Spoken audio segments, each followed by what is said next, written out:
پنڈی اسلام آباد میں چل کیا رہا ہے؟ بہت زیادہ لوگ پریشان ہیں.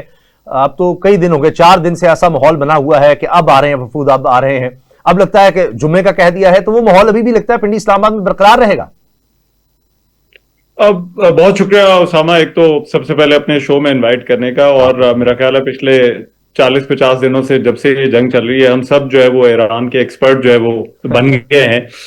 لیکن اچھا ہے کہ آپ نے پوچھا پنڈی اسلام آباد میں جو ہے وہ کیا ہو رہا ہے. تو پنڈی اسلام آباد کی صورتحال یہ ہے کہ یہاں پر بھی وہی کنفیوژن ہے, اور چیزوں کو ابھی جیسے کہا جاتا ہے نا کہ حتمی طور پر جو ہے وہ کوئی فیصلہ نہیں ہوا.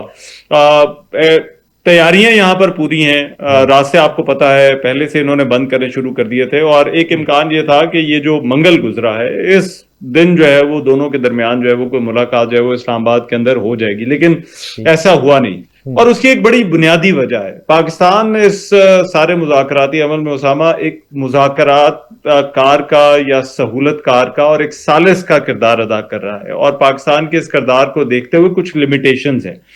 پاکستان نے سب سے پہلے جو ہے وہ دونوں کے درمیان جو پیغامات کا تبادلہ تھا اسے کر کے کچھ راہ ہموار کی کہ جہاں پر دونوں کے درمیان کوئی انگیجمنٹ ہو سکے, کسی طرح کا بھی کوئی رابطہ ہو سکے. پھر ہم نے دیکھا کہ وہ جو رول تھا وہ تھوڑا سا اور بڑا, اور پاکستان جو میسیجز کے بعد پاکستان نے دونوں طرف سے بات کرنا شروع کی, اور دونوں طرف کی جو پوزیشنز ہیں ان کو کسی حد تک پاکستان نے نرم کیا.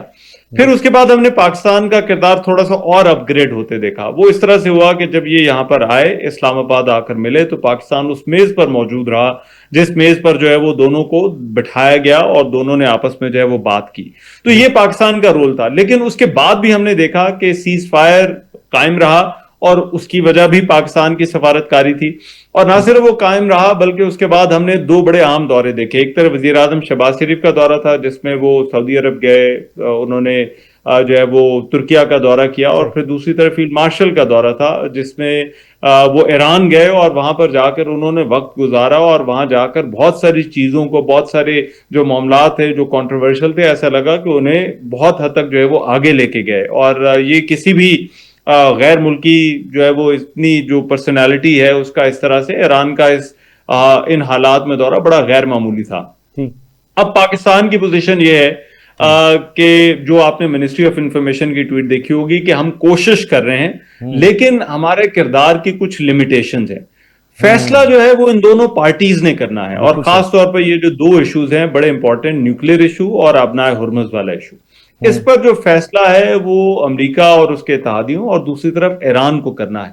ہم اس میں فیسیلیٹیٹ ضرور کر سکتے ہیں, لیکن اس سے آگے آ کر, اور جہاں پر دونوں سے ہم نے بات کی ہے, سفارتکاری کو بھی ہم نے موقع دیا ہے, وہاں پر کچھ ہماری بھی لمیٹیشنز ہیں. وہاں پر جو ہے وہ دونوں ممالک کی جو پوزیشن ہے, دونوں پارٹیز کی جو پوزیشن ہے, وہ ابھی تک ایسا لگتا ہے کہ وہ ابھی تک وہاں پر جو ہے وہ رکے ہوئے ہیں. کل جو امید ہوئی ہے کہ جہاں پر جو ہے وہ ٹرمپ نے سیز فائر کو مزید آگے بڑھانے کا جو ہے وہ فیصلہ کیا, اس کے بعد اب اس بات کے امکانات اسلام آباد میں کافی روشن ہے کہ اسلام آباد میں ایک مرتبہ پھر سے یہ آ جائیں گے, کیونکہ وہ دیکھیے جو کانفیڈنس بلڈنگ میجرز ہیں وہ ایک ایک کر کے ہونے ہیں دونوں طرف سے.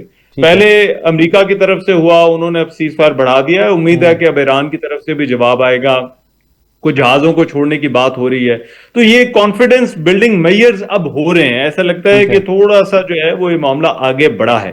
لیکن حتمی طور پر جو ہے وہ ظاہری طور پر ابھی دیکھنا ہے کہ ایران کا رسپانس جو ہے وہ کیا آتا ہے. اب ایران کی طرف سے کوئی ایک کانفیڈنس بلڈنگ میجر لیا جائے گا جس کے بعد ہم امید کر سکتے ہیں کہ جمعے کے دن ان دونوں کی کوئی اسلام آباد میں بات ہو جائے.